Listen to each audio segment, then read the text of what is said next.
Okay, I think that, hold on a second, I believe it's launching.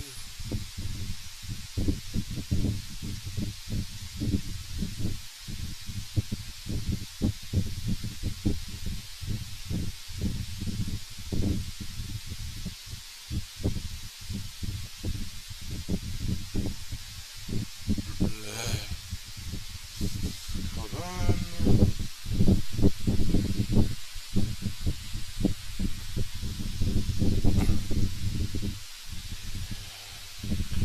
Lord,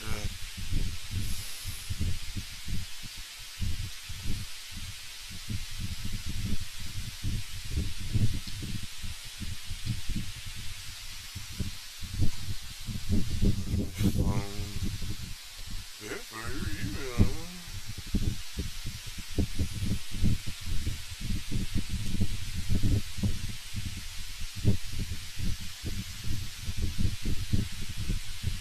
Oh, fan, I forgot. Oh, dear. Well, this is. Oh, I'm gonna mute. Uh,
okay, there we go.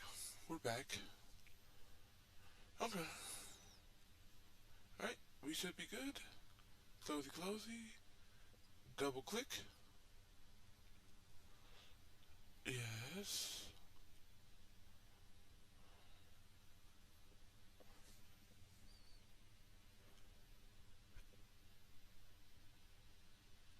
Here we go. And now we're able to write code.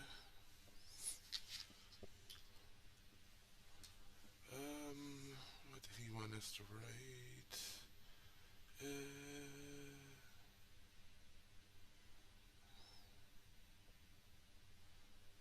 Move the vehicle forward, but he put something else. We'll move the vehicle. I think we'll just put move the vehicle forward.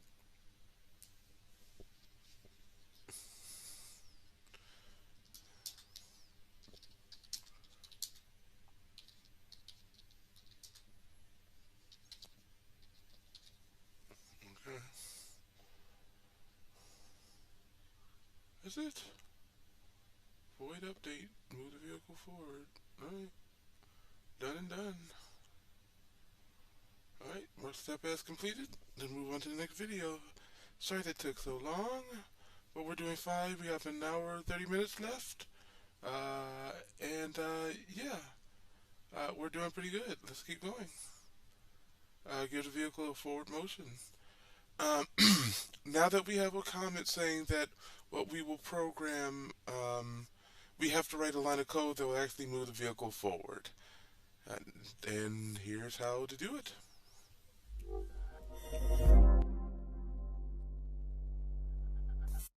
We've opened up our player controller script, and so now we can see all of this code that's inside of this script. And so we'll actually write our own line of code so that we can make the vehicle move forward from our little note we made for ourselves before.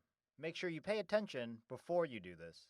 So what we're going to do is we're going to write our very first line of code here in our update method. So if I select this text block right after the word forward, if I press enter, so this creates a new line. So In programming, a blank space doesn't matter. Our computer just knows that there's nothing there.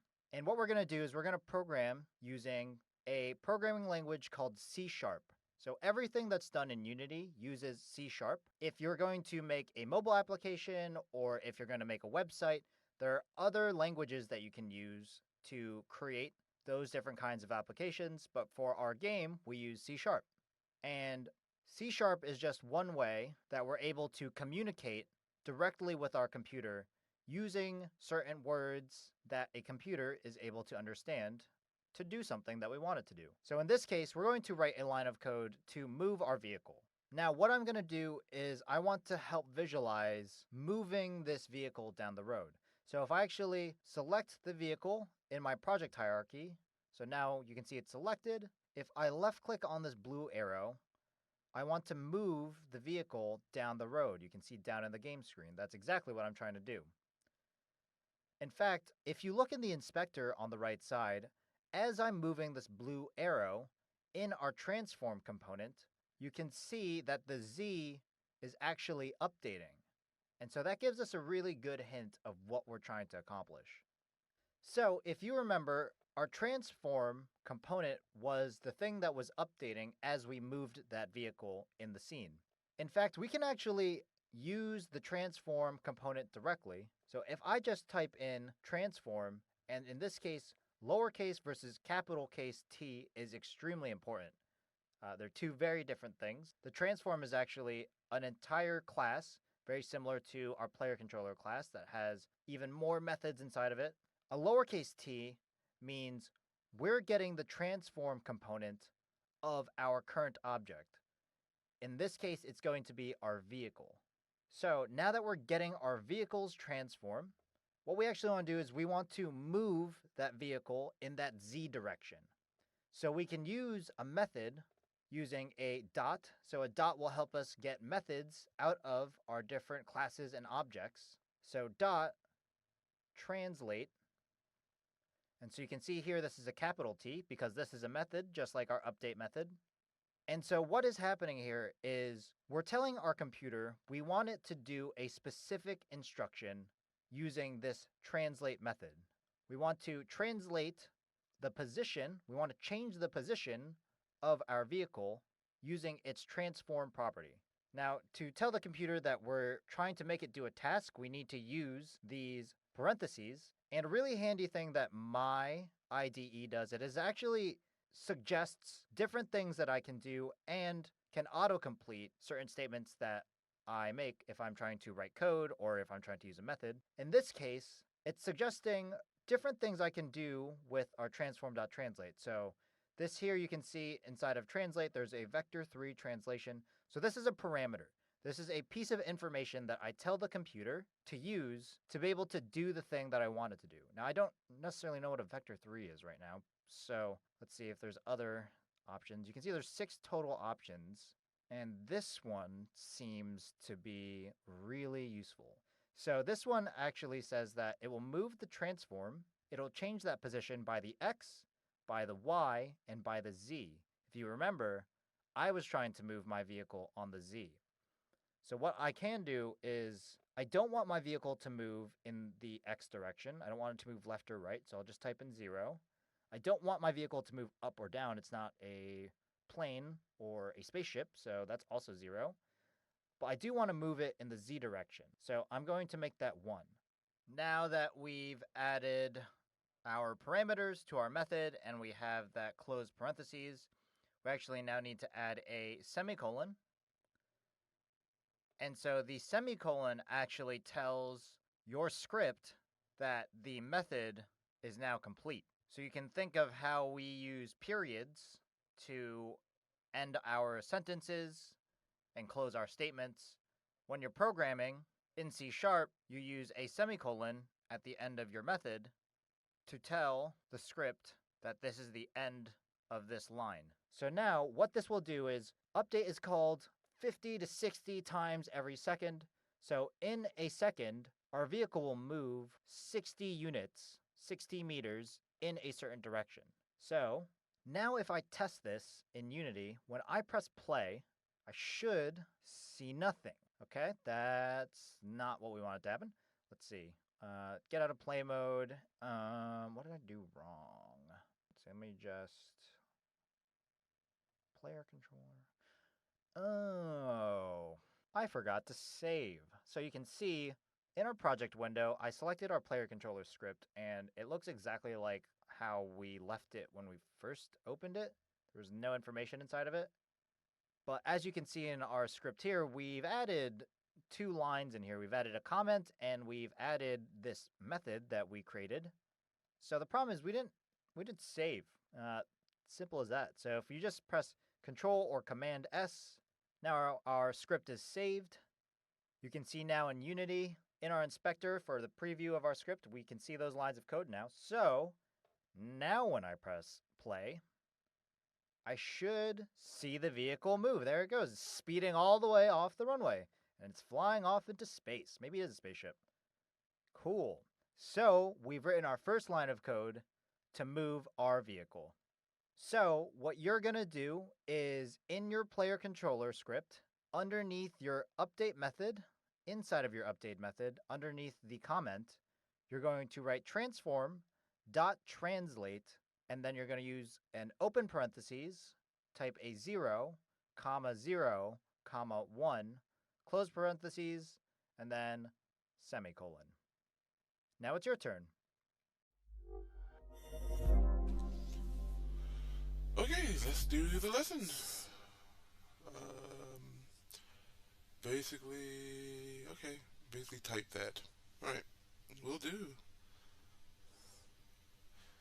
Oh, wrong one. This one. Okay. So we will type.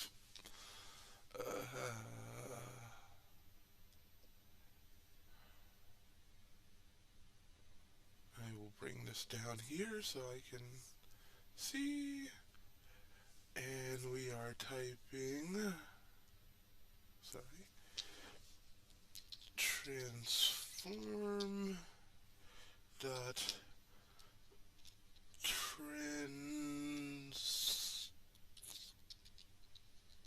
translate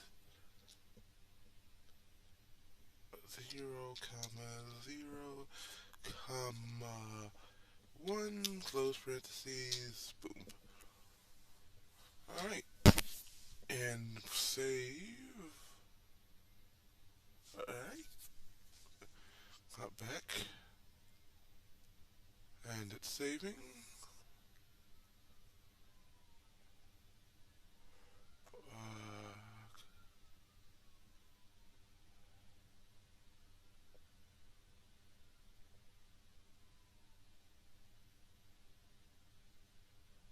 And there we go.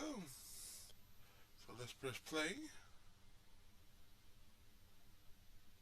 Oops. And there, whoa.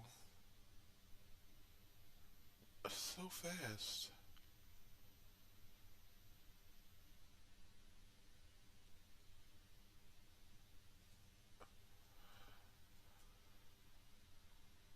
Alright, now let's see it again, and boom.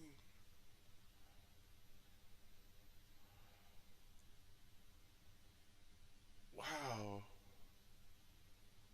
Okay, and job's done. Alright, let's mark that as completed. Boom! Use a vector 3 to move forward. We programmed the vehicle to move along the z-axis, but there's actually a cleaner way to code this. Alright, let's use the vector 3 to move forward. Alright, next video.